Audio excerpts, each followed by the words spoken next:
Kalian nangka nggak kalau di Bandung tuh ada curug yang masih asri ulas sampai batunya tuh masih berlapis maca kayak gini. Alah Gusti, mirip gambar-gambar yang ada di Almena. Langsung aja yuk kita sepi.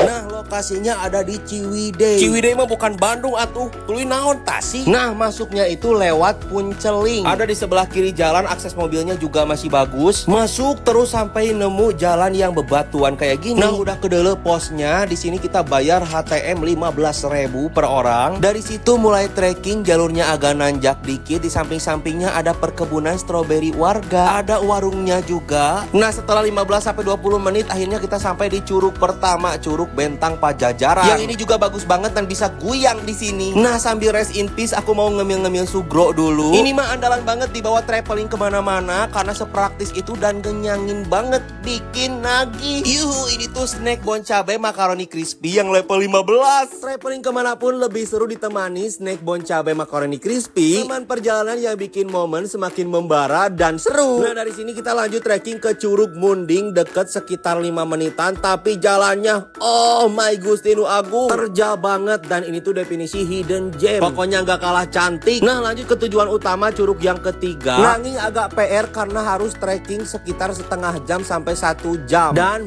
treknya full nanjak, labatan naik gunung. Nah pas mau masuk curugnya, di sini kita ketemu si Abah. Di sini tuh bayar lagi 12.500 tapi dianterin sama si Abah sampai ke curugnya. Ini tuh bener-bener masuk hutan belantara yang masih banyak lumut gitu. Dan akhirnya sampai deh di Curug Lumut. Beneran ini tuh masih asri, airnya jernih pisan, seger. Alah Gusti, pokoknya kata gue mah worth it banget kesini. Next ngider kemana lagi ya?